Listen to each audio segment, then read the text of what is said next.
ಮುಖ್ಯ ಅತಿಥಿಗಳಾಗಿ ಭಾಗವಹಿಸಿರ್ತಕ್ಕಂಥ ರಾಜ್ಯದ ಉಪಮುಖ್ಯಮಂತ್ರಿಗಳಾದಂಥ ಶ್ರೀ ಡಿ.ಕೆ. ಶಿವಕುಮಾರ್ ಅವರ ಈ ಸಮಾರಂಭದ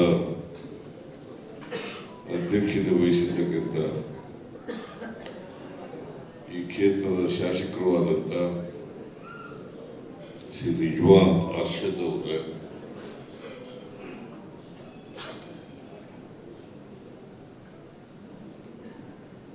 ವಿಧಾನಸಭೆಯಲ್ಲಿ ಮುಖ್ಯ ಸಚೇತಕರಾದಂಥ ಶ್ರೀ ಅಶೋಕ್ ಪಟ್ಟಣ ಅವರ ಶಾಸಕರಾದಂಥ ವಿಜಯ್ ಕಾಶ್ಯಪ್ನವರ ಮುಖ್ಯ ಕಾರ್ಯದರ್ಶಿಗಳಾದಂಥ ಶ್ರೀಮತಿ ಶಾಲಿನಿ ರಜನೀಶ್ ಅವರ ಎಲ್ಲ ಹಿರಿಯ ಅಧಿಕಾರಿಗಳೇ,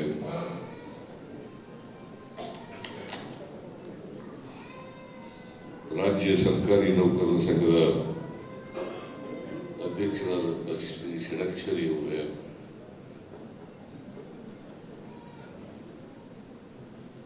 ಎಲ್ಲ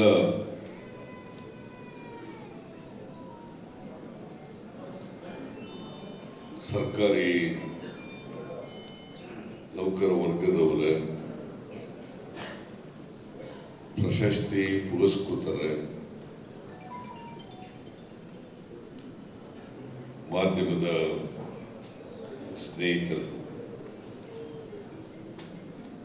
ಇವತ್ತು ನಾವೆಲ್ಲರೂ ಕೂಡ ಸರ್ಕಾರಿ ನೌಕರರ ದಿನಾಚರಣೆಯನ್ನು ಆಚರಣೆ ಮಾಡ್ತಾ ಇದ್ದೀವಿ. ಇದೇ ಸಂದರ್ಭದಲ್ಲಿ 2023ನೇ ಸಾಲಿನ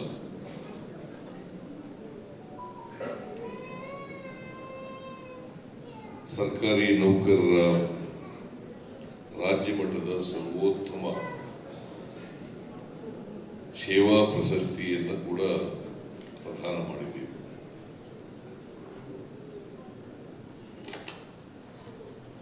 ಪ್ರತಿ ವರ್ಷ ಏಪ್ರಿಲ್ 21ನೇ ತಾರೀಕು ಸರ್ಕಾರಿ ನೌಕರರ ದಿನಾಚರಣೆಯನ್ನು ಆಚರಣೆ ಮಾಡ್ತಾರೆ.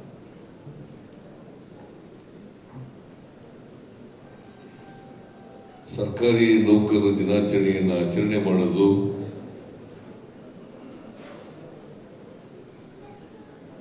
ಒಂದು ರೀತಿಯಲ್ಲಿ ನಾವು ಆತ್ಮಾವಲೋಕನ ಮಾಡ್ಕೋಬೇಕಾದಂತಹ ದಿನ ಅಂತೇಳಿ ನಾನು ಭಾವಿಸ್ಕೊಂಡಿದ್ದೇನೆ.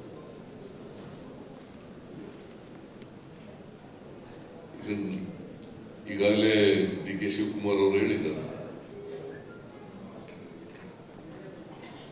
ನಮ್ಮ ಆಡಳಿತ ವ್ಯವಸ್ಥೆ ಹೇಗಿದೆ ಅಂತಂದ್ರೆ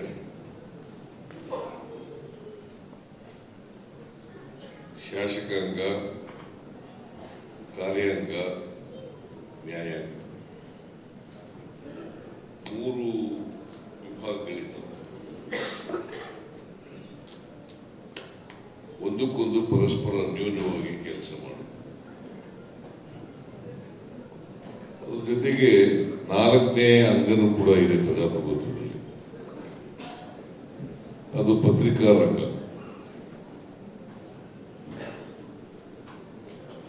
ನಾವು ನೀವೆಲ್ಲ ಇರೋದು ಸಂವಿಧಾನದ ಧ್ಯೇಯೋದ್ದೇಶಗಳನ್ನು ಈಡೇರಿಸಲಿಕ್ಕೋಸ್ಕರ.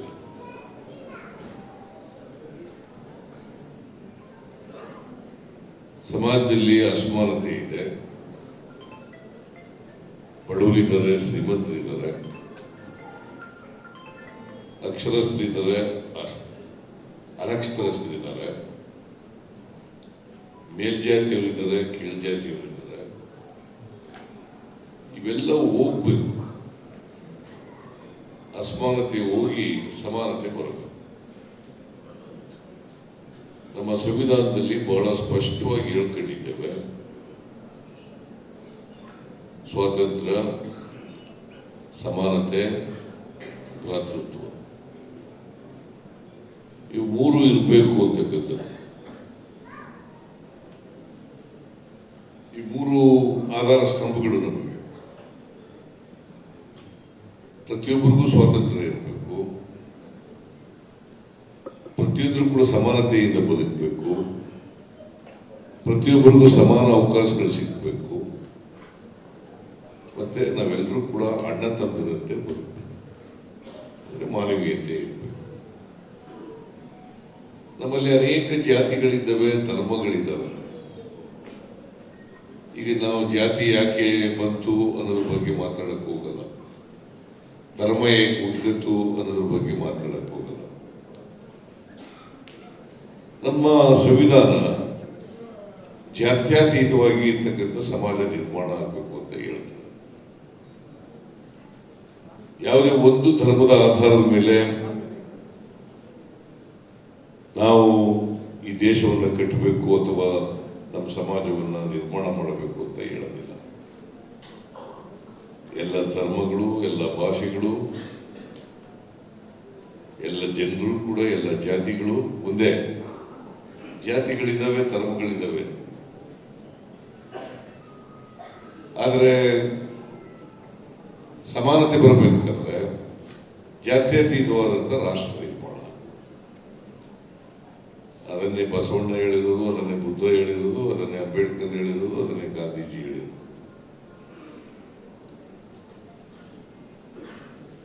ಈಗ ನಿಜವಾಗ್ಲೂ ಪ್ರಸ್ತಾಪ ಮಾಡಿದ್ರು, ಡಿ.ಕೆ. ಶಿವಕುಮಾರ್ ಅವರು ಪ್ರಸ್ತಾಪ ಮಾಡಿದ್ರು. ಸರ್ಕಾರದ ಕೆಲಸ ದೇವರ ಕೆಲಸ. ಸೊ ನಾವೆಲ್ಲರೂ ಕೂಡ, ನಾವು ಮತ್ತು ನೀವು ಮತ್ತೆ ನ್ಯಾಯಾಂಗ, ನಾವೆಲ್ಲರೂ ಕೂಡ ಸರ್ಕಾರದ ಕೆಲಸ ದೇವರ ಕೆಲಸ ಅಂತ ತಿಳ್ಕೊ. ಹಾಗಾಗಿ ನಾವು ಮಾಡ್ತಕ್ಕಂಥ ಕೆಲಸ ಸುಮಾರು 5.5 ಲಕ್ಷ ಸರ್ಕಾರಿ ನೌಕರರಿದ್ದಾರೆ. 5.5 ಲಕ್ಷ.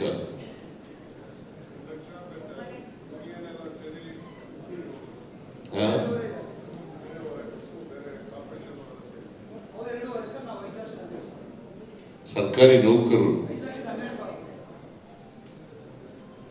ಬೇರೆಯವರು ಬಿಡಿ, ಬೇರೆಯವರು ಇದ್ದಾರೆ. ಸರ್ಕಾರಿ ನೌಕರರು ದಿನಾಚರಣೆ ಇದು. ಅದರಿಂದ 5.5 ಲಕ್ಷ ಜನ ಇರಲ್ಲ, ಅವ್ರಿಗೆಲ್ಲ ಇವತ್ತು ಪ್ರಶಸ್ತಿ ತಗೊಂಡಿರ್ತಕ್ಕಂಥವ್ರು, ಅವರೆಲ್ಲ ಸ್ಫೂರ್ತಿಯಾಗ.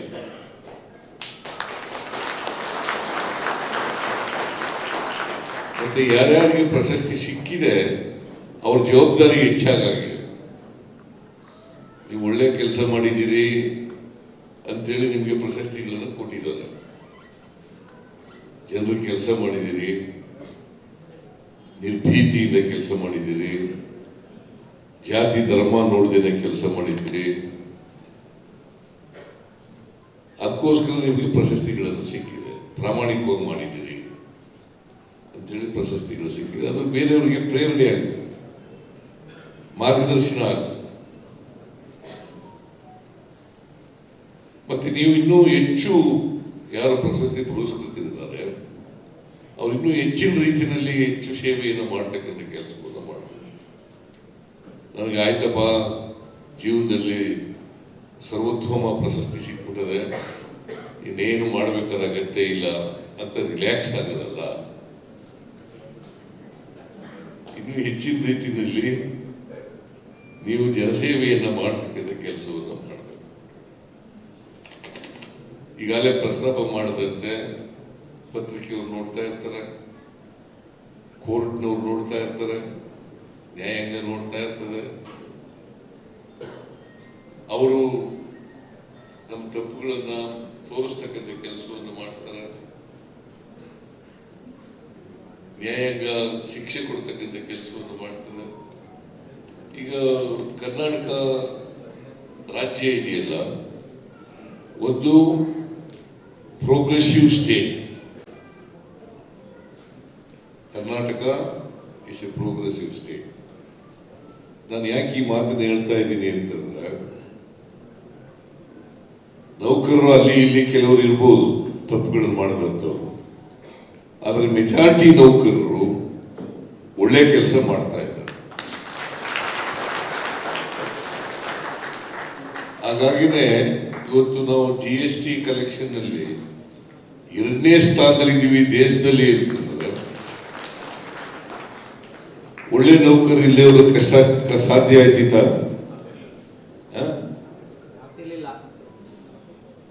ಅದು ಹೆಮ್ಮೆ ಇದೆ ನಮಗೆ.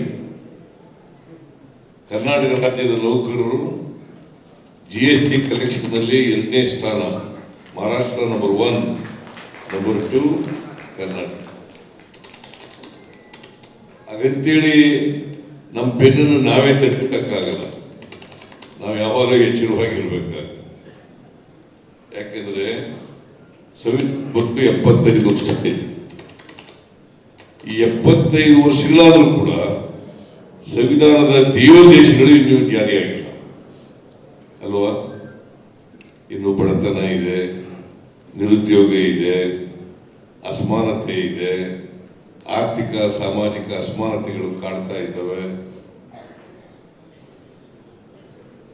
ಇವನ್ನೆಲ್ಲ ಹೋಗ್ಲಾಡಿಸ್ಬೇಕಾಗಿರ್ತಕ್ಕಂಥದ್ದು ನಮ್ಮ ಕರ್ತವ್ಯ ಅಲ್ಲ. ಈಗ ನಾವು ಬಸವಣ್ಣನವರನ್ನು ಪೂಜೆ ಮಾಡ್ತೀವಿ, ಅಂಬೇಡ್ಕರ್ ಅವರನ್ನ ಪೂಜೆ ಮಾಡ್ತೀವಿ, ಗಾಂಧಿಯವರನ್ನ ಪೂಜೆ ಮಾಡ್ತೀವಿ. ಯಾಕಂತಂದ್ರೆ ಅವರು ಇಡೀ ಬದುಕಿನ ಉದ್ದಕ್ಕೂ ಕೂಡ ಸಮಾನತೆಗಾಗಿ ಹೋರಾಟವನ್ನು ಮಾಡೋರು, ಸಮಾಜದ ಪರಿವರ್ತನೆಗೆ ಪ್ರಯತ್ನವನ್ನು ಮಾಡೋರು. ಅದು ನಮ್ಮ ಜವಾಬ್ದಾರಿ ಇದೆ, ನಿಮ್ಮ ಜವಾಬ್ದಾರಿ. ನಾವು ತಪ್ಪು ಮಾಡಿದ್ರು ತಪ್ಪೆ, ನೀವು ತಪ್ಪು ಮಾಡಿದ್ರು ತಪ್ಪೆ. ತಪ್ಪು ಎಲ್ಲ ಒಂದೇ. ನಾ ಎಲ್ಲ ರಾಜಕಾರಣಿಗಳನ್ನೆಲ್ಲ ಸರಿಯಾಗಿದ್ದಾರೆ ಅಂತ ಒಪ್ಕೊಳ್ಳೋಕೆ ತಯಾರಾಗಿಲ್ಲ, ಅಥವಾ ಸರ್ಕಾರಿ ನೌಕರರು ಕೂಡ ಎಲ್ಲರೂ ಸರಿ ಇದ್ದಾರೆ ಅಂತ ಕೂಡ ಒಪ್ಕೊಳ್ಳೋಕೆ ತಯಾರಾಗಿಲ್ಲ. ಒಟ್ಟಾರೆಯಾಗಿ ನಾವು ಒಳ್ಳೆ ಸಮಾಜ ನಿರ್ಮಾಣ ಮಾಡಲಿಕ್ಕೆ ಪ್ರಯತ್ನ ಮಾಡೋಣ. ಈ 75 ವರ್ಷ ಆದರೂ ಕೂಡ ಇನ್ನೂ ಅಸಮಾನತೆ ನಿರ್ಮಾಣ ಆಗಿರೋಲ್ಲ. ಬಾಬಾ ಸಾಹೇಬ್ ಅಂಬೇಡ್ಕರ್ ಅವರು ಸಂವಿಧಾನ ರಚನಾ ಸಭೆಯಲ್ಲಿ 1949 ನವೆಂಬರ್ 25ನೇ ತಾರೀಕು ಒಂದು ಭಾಷಣ ಮಾಡಿದ್ದಾರೆ. 1949 ನವೆಂಬರ್ 25ನೇ ತಾರೀಕು ನಮ್ಮ ಸಂವಿಧಾನ ಅಂಗೀಕಾರ ಆಗೋಕ್ಕಿಂತ ಒಂದಿನ ಮುಂಚಿತ ಕಾನ್ಸ್ಟಿಟ್ಯೂಂಟ್ ಅಸೆಂಬ್ಲಿದಲ್ಲಿ ಭಾಷಣ. ಏನಂತ ಭಾಷಣ ಮಾಡಿದ್ದಾರೆ ಅಂತಂದ್ರೆ, 1950 ಜನವರಿ 26ನೇ ತಾರೀಕು ಸಂವಿಧಾನ ಜಾರಿಗೆ ಬರ್ತಾ ಇದೆ. ಅವತ್ತು ಎಂಥ ಸಮಾಜಕ್ಕೆ ನಾವು ಕಾಲಿಡ್ತಾ ಇದ್ದೀವಿ? ವೈರುಧ್ಯತೆ ಇರ್ತಕ್ಕಂಥ ಸಮಾಜಕ್ಕೆ ಕಾಲಿಡ್ತಾ ಇದ್ದೀವಿ. ಆರ್ಥಿಕ ಅಸಮಾನತೆ, ಸಾಮಾಜಿಕ ಅಸಮಾನತೆ ಇರ್ತಕ್ಕಂಥ ಸಮಾಜಕ್ಕೆ ಕಾಲಿಡ್ತಾ ಇದ್ದೀವಿ. ಅವರು ಒಂದು ಎಚ್ಚರಿಕೆ ಮಾತನ್ನು ಹೇಳಿದ್ರು. ನಮಗೆ ರಾಜಕೀಯ ಪ್ರಜಾಪ್ರಭುತ್ವ ಸಿಕ್ಕಿದೆ, ಸ್ವಾತಂತ್ರ್ಯ ಸಿಕ್ಕಿದೆ, ಆದರೆ ಆರ್ಥಿಕ ಪ್ರಜಾಪ್ರಭುತ್ವ, ಸಾಮಾಜಿಕ ಪ್ರಜಾಪ್ರಭುತ್ವ ಸಿಕ್ಕಿಲ್ಲ. ಇವು ಸಿಕ್ಕದೆ ಹೋದ್ರೆ, ಈ ಅಸಮಾನತೆ ಹೋಗದೆ ಹೋದ್ರೆ, ಈ ಸ್ವಾತಂತ್ರ್ಯದ ಸೌಧ ಇದೆಯಲ್ಲ, ಅದನ್ನು ಯಾರೋ ಅಸಮಾನತೆಯಿಂದ ನರಳುತ್ತಾರೆ, ಆ ಜನರೇ ಧ್ವಂಸ ಮಾಡಿಬಿಡ್ತಾರೆ. ಎಚ್ಚರಿಕೆಯಾಗಿರ್ಬೇಕು ಅಂತ ಹೇಳಿದರು. ಆ ಜನರೇ ಧ್ವಂಸ ಮಾಡಲಿಕ್ಕೆ ಸಾಧ್ಯತೆ ಇದೆ. ಅದರಿಂದ ನಮ್ಮ ಕೆಲಸದಲ್ಲಿ ನಿಮಗೆಲ್ಲ ಅವಕಾಶ ಸಿಕ್ಕಿದೆ, ನಮಗೆಲ್ಲ ಅವಕಾಶ ಸಿಕ್ಕಿದೆ. ಬಹಳ ಜನ ಅವಕಾಶಗಳು ಇಲ್ಲದೇ ಇರ್ತಕ್ಕಂಥ ಜನ ಇದ್ದಾರೆ. ನಿಮ್ಗೆ ಅವಕಾಶ ಸಿಕ್ಕಿದೆ, ನಮ್ಗೆ ಅವಕಾಶ ಸಿಕ್ಕಿದೆ. ಒಂದು ಕೆಲಸ ಮಾಡಲಿಕ್ಕೆ ನಿಮಗೆ ಜನರ ಸೇವೆ ಮಾಡೋಕ್ಕೆ ಅವಕಾಶ ಸಿಕ್ಕಿದೆ, ನಮಗೂ ಜನರ ಸೇವೆ ಮಾಡಲಿಕ್ಕೆ ಅವಕಾಶ ಸಿಕ್ಕಿದೆ. ನಾವಿಬ್ಬರೂ ಸೇರಿ ಸಮಾಜನ ಬದಲಾವಣೆ ಮಾಡಲಿಕ್ಕೆ, ಪರಿವರ್ತನೆ ಮಾಡಲಿಕ್ಕೆ, ಯಾಕಂದ್ರೆ ಒಂದು ದಿನದಲ್ಲಿ 2 ದಿನದಲ್ಲಿ ಪರಿವರ್ತನೆ ಆಗಲ್ಲ. ಬಹಳ ನಮ್ಮ ಜಾತಿ ವ್ಯವಸ್ಥೆ ಅಸಮಾನತೆ ಬೇರು ಬಿಟ್ಟಿದೆ. ಆ ಬೇರು ಸಹಿತ ಕಿತ್ತಾಕ್ಬೇಕಾದ್ರೆ ಇಟ್ ಟೇಕ್ಸ್ ಟೈಮ್. ಸೊ ಅದಕ್ಕೋಸ್ಕರ ನಾವೆಲ್ಲ ಪ್ರಯತ್ನ ಮಾಡೋಣ ಅಂತೇಳಿ ಇವತ್ತು ಯಾರ್ಯಾರಿಗೆ ಸರ್ವೋತ್ತಮ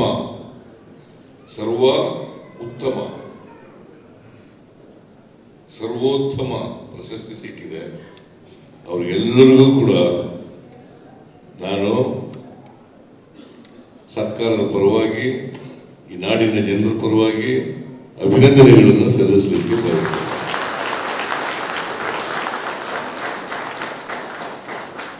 ನಿಮಗೆ ಆಯಸ್ಸು ಆರೋಗ್ಯಗಳೆಲ್ಲ ಕೊಡ್ಲಿ, ಉಳಿದವ್ರಿಗೂ ಕೊಡ್ಲಿ.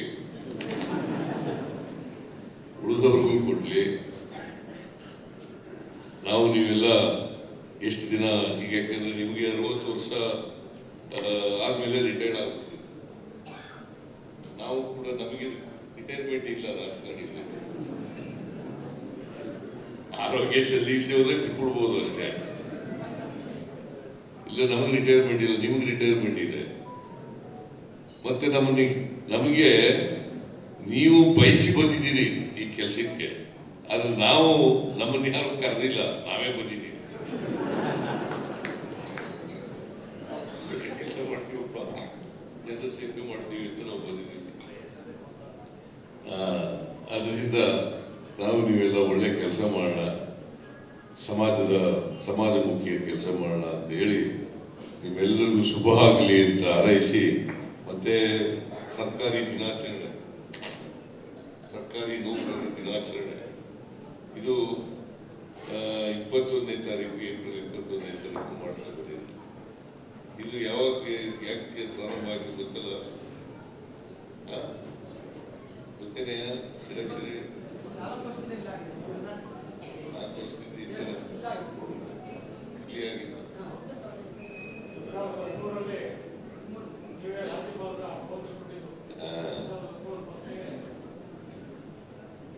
ಪ್ರತಿ ವರ್ಷ ಆಚರಣೆ ಮಾಡ್ತೀವಿ. ಏಕೆ ನಮ್ಮ ದೇಶದಲ್ಲಿ ICS ಅಂತ ಇತ್ತು, ICS ಹೋಗಿ IAS ಆಯ್ತು.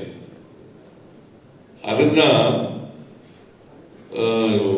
ವಲ್ಲಭಾಯ್ ಪಟೇಲ್ರು ಉದ್ದೇಶಿಸಿ ಮೊದಲನೇ ಬ್ಯಾಚ್ ಅನ್ನ ಭಾಷಣ ಮಾಡ್ತಾರೆ. ಅದಕ್ಕೆ ಅವತ್ತಿನಿಂದ ಇದು ಸರ್ಕಾರಿ ನೌಕರರ ದಿನಾಚರಣೆ ಅಂತ ಆಚರಣೆ ಮಾಡ್ತಾರೆ.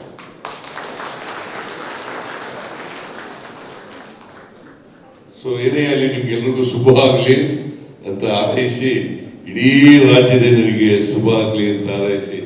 ಯಾಕಂದ್ರೆ ನಾವು ಸರ್ಕಾರ ಏನೇನು ಕಾರ್ಯಕ್ರಮಗಳನ್ನು ಮಾಡ್ತೀವಿ ಅದನ್ನು ತಲುಪಿಸೋದು ನೀವೇ. ಜನರು ಮತ್ತು ಸರ್ಕಾರದ ಮಧ್ಯೆ ಇರ್ತಕ್ಕಂಥದ್ದು ನೀವೇ. ನೀವು ಒಳ್ಳೆ ಕೆಲಸ ಮಾಡಿದ್ರೆ ಒಳ್ಳೆ ಹೆಸರು ಬರ್ತದೆ, ಕೆಟ್ಟ ಕೆಲಸ ಮಾಡಿದ್ರೆ ಕೆಟ್ಟ ಹೆಸರು ಬರ್ತದೆ.